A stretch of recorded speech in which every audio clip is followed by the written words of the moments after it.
देखिए, इसमें class 11th में हम लोग आज मोल अवधारणा यानी मोल कॉन्सेप्ट पढ़ेंगे। इसमें नाम है मोल। मोल क्या होता है? जनरली जैसे हम कहें कि एक दर्जन हमारे पास कोई सामान है, तो तुरंत आपके दिमाग में ये कॉन्सेप्ट आता है कि नहीं, हमारे पास एक दर्जन का मतलब 12 कोई भी आर्टिकल है, मतलब एक दर्जन में 12 आर्टिकल होता है। ठीक उसी तरह से एक मोल भी एक कलेक्शंस है। माने एक mole, 1 mole is equal to 6.023 into 10 to the power 23 atoms हो सकते हैं, मॉलिक्यूल्स हो सकते हैं, आयंस हो सकते हैं। माने एक मोल में इतने परमाणु या अणु जो है उपस्थित होते हैं। मोल निकालने का फार्मूला होता है n is equal to W by M. n का मतलब होता है नंबर ऑफ मोल्स, w का मतलब वेट ऑफ द सब्सटेंस ग्राम में, और m का मतलब होता है मॉलिक्यूलर वेट, किसी भी सब्सटेंस का मॉलिक्यूलर वेट माने अणु भार इसको कहते हैं। ये पदार्थ का भार, ये मोलों की संख्या। तो मोल निकालने का ये फार्मूला हो गया। अब इस पर जो है अवागाद्रो ने कुछ बातें बताई थी। अवागाद्रो साहब के अनुसार जो है, अवागाद्रो ने ये बताया कि समान ताप और दाब पर सभी गैसों के समान आयतन में अणुओं की संख्या समान होती है। इसका क्या मतलब हुआ?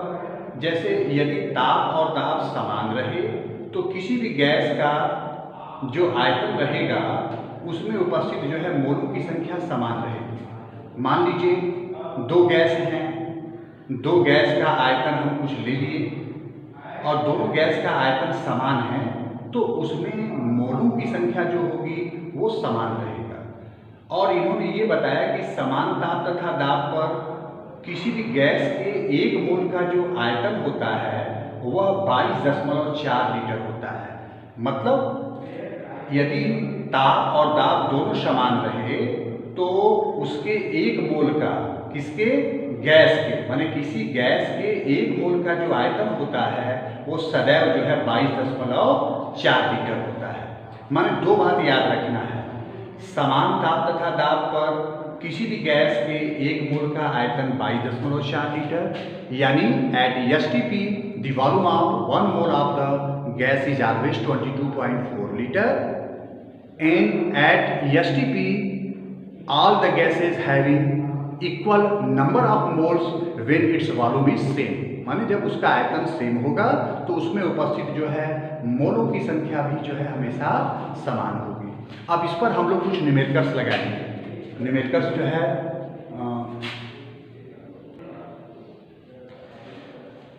चलिए क्वेश्चन देखिए।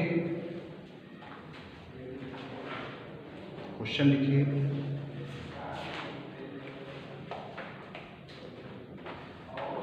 $88 ग्राम कार्बन डाइऑक्साइड मॉलिक्यूल में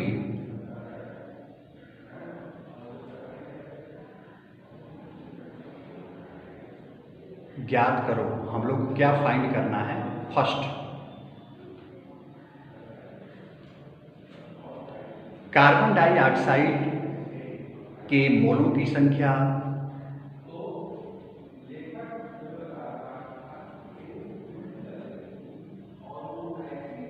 कार्बन डाइऑक्साइड, सेकेंड है कार्बन डाइऑक्साइड के अणुओं की संख्या, कार्बन तथा ऑक्सीजन परमाणु के, कार्बन तथा ऑक्सीजन परमाणु के मोलों की संख्या,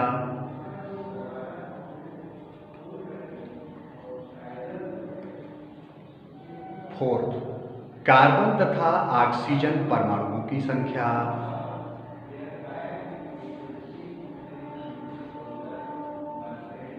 फिफ्थ, STP पर आयतन वॉल्यूम निकालना है।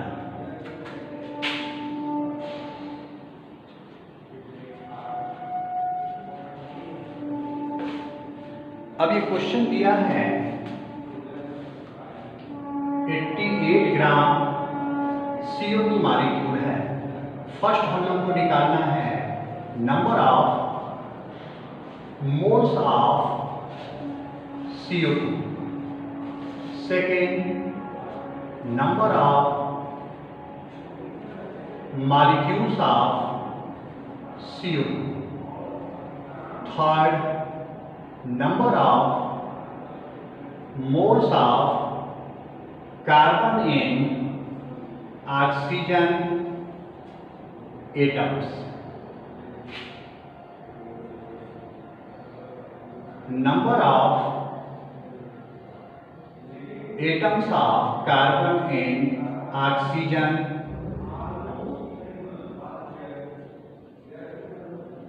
atoms, volume of CO2 at STP। हम लोगों को ये 5 चीजें निकालनी हैं। 88 ग्राम कार्बन डाइऑक्साइड ये दिया हुआ है। निकालना है number of moles of CO2, दूसरा जो है CO2 की कितने मॉलिक्यूल्स होंगे, अब तीसरा है CO2 अणु में कितनी जो है कार्बन और ऑक्सीजन के एटम्स के कितने मोल हैं, चौथा है कार्बन एटम्स और ऑक्सीजन एटम की संख्या कितनी है, और पांचवा जो है कार्बन डाइऑक्साइड मॉलिक्यूल का आयतन माने वॉल्यूम कितना है STP पर। तो सबसे पहले हम लोग CO2 का मॉलिक्यूलर वेट निकालेंगे। तो मॉलिक्यूलर वेट कार्बन का एटॉमिक वेट होता है 12 ले लेंगे, ऑक्सीजन का 16 होता है, तो 16 में 2 से इंटू कर देंगे 32 हो जाएगा, ये 44 आ गया। तो 44 जो है CO2 का मॉलिक्यूलर वेट होता है। तो N की वैल्यू निकाल लीजिए, N = W/m। W जो है 88 है, में 44 से डिवाइड कर देंगे 2 का मतलब हो गया CO2 का 2 मोल्स है। पहले का आंसर आ जाएगा क्या 2 मोल्स। अभी हम लोग पढ़े थे कि 1 मोल में 6.023 × 10⁻23 जो है आर्टिकल्स होते हैं। माने ये कह सकते हैं कि 1 मोल CO2 में एवोगैड्रो नंबर के बराबर मॉलिक्यूल होते हैं। तो 2 मोल है तो कितना हो जाएगा 2 × 6.023 × 10⁻23 मॉलिक्यूल्स हो जाएंगे। सेकेंड का आंसर ये हो जाएगा। अब कुल मिला करके हम लोगों के पास ये स्थिति है 2 मोल्स ऑफ CO2 मॉलिक्यूल। तो 1 मोल CO2 मॉलिक्यूल में 1 मोल एटम कार्बन के हैं और 2 मोल एटम जो है ऑक्सीजन के हैं। यानी ये कह सकते हैं कि 1 मोल CO2 मॉलिक्यूल में कार्बन एटम के 1 मोल और ऑक्सीजन एटम का 2 मोल है। और जब यहाँ 2 मोल लेंगे तो 2 मोल कार्बन डाइऑक्साइड मॉलिक्यूल में कार्बन एटम का 2 मोल होगा, ऑक्सीजन एटम का 4 मोल होगा। तो number of moles of carbon और ऑक्सीजन एटम्स क्या क्या हो जाएगा 2 और 4। अब कार्बन एटम्स का नंबर कितना आएगा, कार्बन एटम्स का नंबर हो जाएगा 2 × 6.023 × 10⁻23 एटम्स होंगे कार्बन के, और ऑक्सीजन का कितना होगा 4 × ये नंबर आ जाएगा। अच्छा, पांचवें के लिए हम लोग ये पढ़े हैं कि किसी भी गैस का 1 मोल के लिए जो है जो वॉल्यूम होता है वो 22.4 लीटर होता है। अब चूंकि इसका 2 मोल है तो इसका वॉल्यूम क्या आ जाएगा 2 × 22.4 लीटर अर्थात 44.8 लीटर जो है कार्बन डाइऑक्साइड मॉलिक्यूल का STP पर आयतन अर्थात वॉल्यूम आ जाएगा। ठीक, अब हम लोग स्टडी करेंगे कि किसी भी कंपाउंड में जो एलिमेंट प्रेजेंट होते हैं उनका परसेंटेज कैसे निकालें। इसके लिए कुछ सेलेक्टेड फार्मूला है, जैसे कार्बन का percentage 12/44 into weight of CO2/W into 100। इस W को बोलते हैं वेट ऑफ ऑर्गेनिक कंपाउंड, मतलब जो कार्बनिक यौगिक है उसका भार। यहाँ W जो है वेट ऑफ ऑर्गेनिक कंपाउंड है।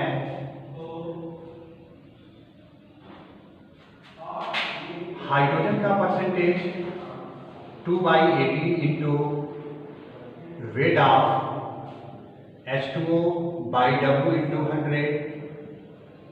क्लोरीन का percentage 35.5/143.5 into weight of AgCl/W into 100।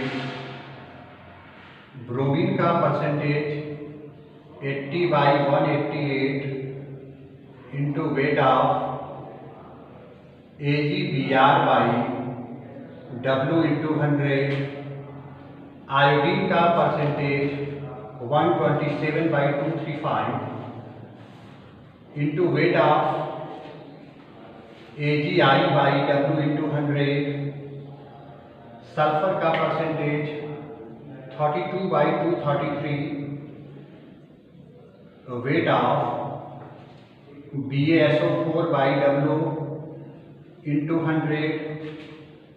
Phosphorus percentage 31/111 into weight of Mg2P2O7/W into 100। Nitrogen का परसेंटेज 1.4 Mg/W। ये जेडॉल प्रोसेस है। यन को नॉर्मेलिटी बोला जाता है, ये हम लोग पढ़ेंगे। नॉर्मेलिटी भी जो है वॉल्यूम है, आयतन है, ml में होना चाहिए।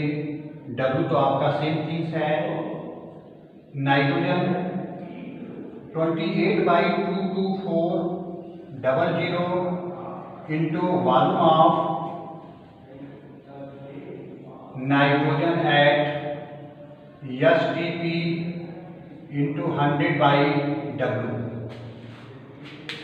ये कुछ सेलेक्टेड फार्मूला है। इस फार्मूले को हम लोग जो है लर्न करेंगे और इस पे बेस्ड जो है कुछ न्यूमेरिकल्स हम लोग सॉल्व करेंगे कि कैसे हम लोग किसी भी कंपाउंड्स में कार्बन, हाइड्रोजन, क्लोरीन या जो भी एलिमेंट्स प्रेजेंट हैं उनका परसेंटेज कैसे निकालेंगे। इसमें ऑक्सीजन को डिटरमाइन करने के लिए हम लोग 100 में से जो भी एलिमेंट उसमें प्रेजेंट रहता है उसको ऐड करके निकाल देते हैं। माने ऑक्सीजन का परसेंटेज हम लोग सिंपल इसी फार्मूले से जो है निकालते हैं।